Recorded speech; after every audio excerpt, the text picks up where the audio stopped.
Hello everyone and welcome back to the channel. Today we're going to be taking a look inside the Revell Jaguar E-Type kit. This is sort of my first look at it, so let's see what we get. But before we get started, this isn't going to be a standard build. I'm going to be painting it in a Union Jack theme, inspired by the famous Jaguar from the Austin Powers films. If that sounds like your kind of project, stick around. So let's get into it. As you can see, everything is nicely bagged up, and separately, which is always nice to see. So let's have a look at the body first. As you can see, it comes in two separate parts. Minimal amount of flash, though there is a little bit of warpage there, but not warpage like marking, but it looks like once it's primed you won't actually see that, which is good. And I may have to do some scribing to bring out some of these panel lines. As you can see, like I say, bonnet comes on separately, but it just fits in via a pin. And if I can seat it properly, I apologise, I'm doing that off camera, it actually fits rather nicely. Maybe a little bit of filling, but that's no problem. Yeah, I might actually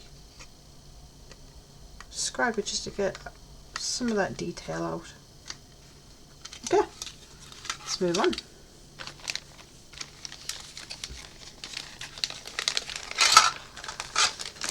So, as you can see, the other sprues are almost individually bagged. So we'll start with this bit, which is the engine and quite a lot of like the seat and details and stuff. I can see there's no real issues with it.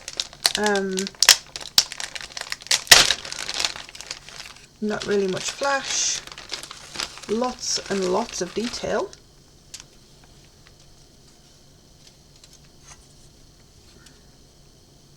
Yeah, plenty of detail in those seats, look, and in the engine too, and even the dashboard, of which there are two. So it looks like I may be able to choose which version, although they look very similar. Ah no, left hand drive and right hand drive. Nice. It's not very often you'll find a kit that gives you that option. Okay, let's pop them back in. Pop them to one side. As you can see, we've got the rubber tyres, which are nicely moulded. It does have like a support bit in the middle, which I'm not sure if I have to get rid of or not. I doubt it.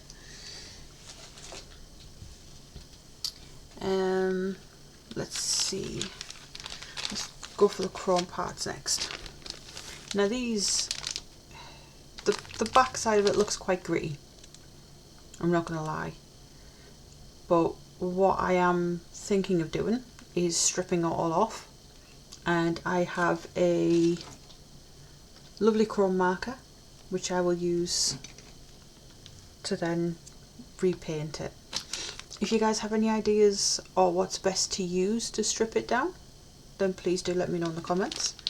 I've never actually stripped chrome off before, so normally I'd kind of have a bit of an issue with the two chrome sprues being put in together, but because I'm going to be stripping it off, there's no issues there. But again, they look nicely moulded, there's no flash at all on these, and just look at the detail on those rims. That's amazing. Okay, So next, ooh, I'll go for the clear parts. So again, there's 2 sprues in the bag, which I'm not too keen on, but from seeing, there's not actually any scratch marks on them. They've actually held up quite nicely. I won't take them out of the bag just because I don't want to dirty them up and potentially scratch them. So yeah. And then we have the chassis and the interior details, or some more of the interior details, like the seating and the insides of the doors. Again, very nicely moulded. A couple of little sort of flash issues. Other than that, I can't really see any issues. There's no sort of warpage, there's no short like where bits are missing. Same with the red. Again, this is a 2020 kit, I believe. It must be, because it says at 2020 on the inside. So yeah, chassis looking quite nice. And some more details there. Again, no issues with warpage or short shots, and not really any flash. So, last but not least, we have the instruction booklet and the decals. So, as is typical for Revell instructions, it does give you all the colour call-outs. I personally prefer to use Vallejo colours instead of the Revell. So it doesn't look like you've been mixing any. Obviously it gives you the sprues there and full colour instructions where it shows you what different colours you need, as well as like which decals and stuff go where. And speaking of decals, comes with just a small sheet, but you get multiple options for which number plate you would like, which I will not be using any of them. With me doing it as the Austin Powers Jaguar, I almost forgot there. I will have to look up and paint the number plate for that, but I will be using all the dials and stuff. And as a little extra, it actually comes with a little service manual decal, which I think is quite nice. But they look nicely printed. They don't look too thin. Yeah.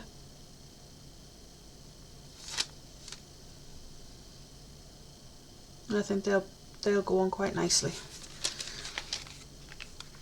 So, this kit, as a first impression, looks quite nice. I can't wait to get started on the Union Jack paint scheme. Obviously, as I said before, it's going to be my take on the iconic car from the Austin Powers movies, so hopefully it'll be just as groovy as the actual car when it's finished. So if you've built this kit before, or if you have any tips for painting the Union Jack design, such as the right colours to buy or to use, let me know in the comments. If you enjoyed the video, please give it a thumbs up. Don't forget to hit the subscribe and the notification bell so you don't miss any future videos. Thank you guys for watching, take care, and I'll see you in the next one. Stay spooky.